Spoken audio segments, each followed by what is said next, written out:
we find something that really resonates with us, whether it's a spiritual practice or a teacher or a situation or path or tradition, then it's beautiful. I mean, we really are touched by this, and it perhaps accelerates our growth. But there is a risk with landing in any particular belief system or attitude or path or tradition, but you start to build some kind of nest in that. And what I mean by that is that you start to create an identity of someone who knows about this or someone who does this. So there can be something really genuine and beautiful about whatever it is that you have resonated with. You really trust that. You've opened up to it. It's opened you up.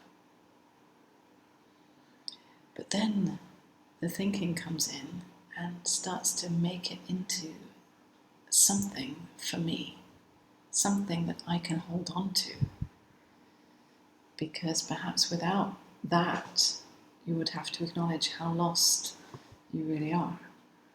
How in fact you don't know anything. We tend to grasp hold for dear life onto anything that we feel can give us some kind of meaning or sense in this life. And then we'll defend it to the death. Many times I've come across people who are so passionate about whatever it is that they're into. And that passion is amazing, it's beautiful. But then it's also hijacked by the mind. And it becomes defending my belief. I'm right.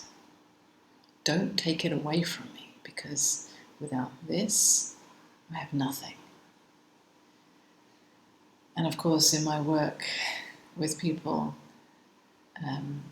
I do point to the fact that we are nothing, that there is nowhere, nothing to hold on to, and that I don't know, you don't know. And this is the truth, this is the nature of life, that we don't know what is going on here. We don't have anything that will actually give me meaning. And this isn't a negative thing. It isn't a bad thing. It's actually the openness that we're all really longing for. Because when you are sure about something, when you really think you know that this is the only way, it does close everything down. You start to think only on a particular line, on a particular wavelength, and you just can't see anything else, any other possibility. So this is actually quite close-minded, even if what you are thinking you're so right about is about being open, for example. It can work in strange ways that you think that you're being very open, but even the idea of openness has become a closed-minded idea, so it can be sneaky. So my invitation here is to have a look at any beliefs, attitudes, anything that you're holding on to for dear life. And I have absolutely no criticism for the thing itself, whatever it is. If it has deeply touched you, if you have resonated with it, then that is absolutely wonderful, and I would only encourage that.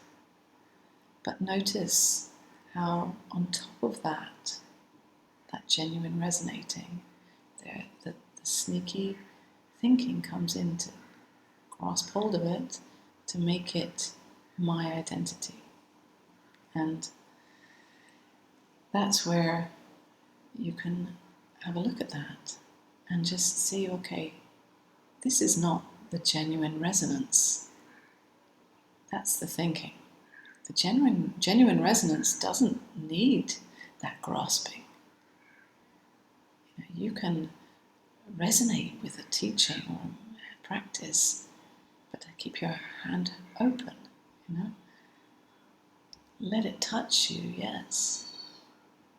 But as soon as thinking starts to make it mine or something to do with me, then you know that that's not it.